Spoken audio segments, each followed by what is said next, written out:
So you did it. You landed a date with a serious coffee aficionado. But now you're thinking, the whole world of single-origin beans and weird brewing gadgets feels, well, like a foreign country. Don't sweat it. We've got the ultimate survival guide right here to help you navigate this date and, maybe even get a second one.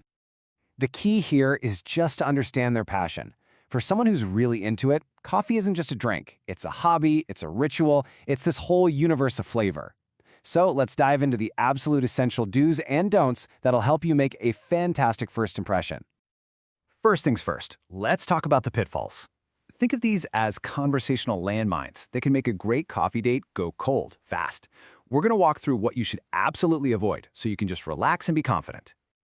Okay, mistake number one, the big one, saying coffee is just coffee. I know. To you, it might just be hot bean water.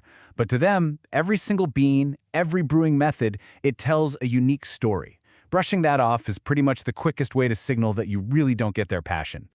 And on a similar note, let's talk about instant coffee. Hey, even if that's your morning go-to, this is probably something you want to keep to yourself on the first date.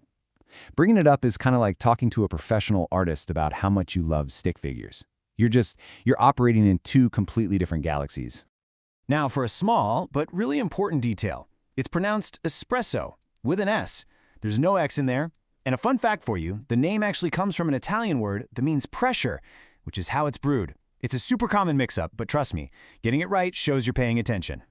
All right, so now that we've covered all the don'ts, let's get to the fun part, how you can actually impress your date and show some genuine interest. This is where you can really shine. Maybe the easiest and most powerful tip is just this. Ask them about coffee. Seriously, it's their thing, so just open the door and let them talk about it.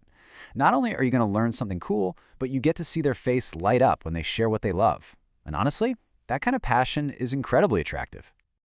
A little bit of pre-date homework can go a long way. You don't have to become some world-renowned expert overnight, but just a few minutes of prep will make a huge difference. We're going to focus on 3 simple things: learning a little bit of the lingo, glancing at a map of coffee regions, and maybe doing some light reading. First up, the lingo. These are all names of popular coffee brewing devices.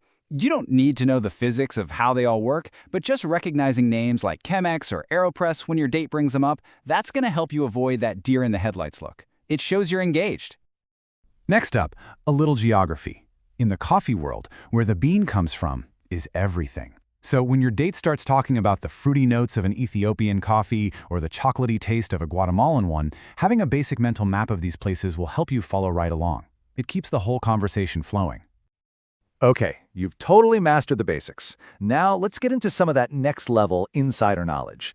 These are the little things that will make you seem less like a tourist in their world and more like someone who really gets it. I want you to picture this. You're on a nice walk, and your date pulls out what looks exactly like a little whiskey flask from their bag. Your mind might start racing, jumping to some interesting conclusions. But don't panic. It is almost definitely not what it looks like. A lot of coffee lovers carry their homemade cold brew around in these flasks. It's just a super convenient way to have great coffee on the go. In fact, if they offer you some, absolutely say yes. It's a fantastic sign. Okay, this is a big one, a crucial cultural note. If a date is going really well and they invite you back to their place for coffee, chances are they genuinely want to make you a fantastic cup of coffee. No, really. It's their way of sharing their passion and showing off their skills. So, accept the invitation and just enjoy the experience. And one last thing to think about. If this whole thing works out and the relationship grows, just be prepared for your life to smell like coffee. Their home will. They will. And you know what? It's a scent that's way better than most perfumes. If that sounds like a plus, then you are definitely on the right track. So we've gone through the mistakes to avoid, the ways you can impress, and even some of the insider secrets. But what is the single most important thing to remember when you're dating a coffee lover? At the end of the day, remember this. Don't get so focused on their hobby that you forget to connect with the actual person.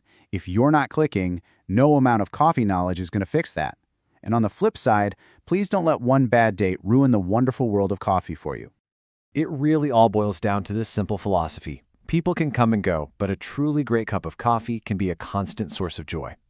It's so important not to let a bad experience with one person taint your appreciation for the other.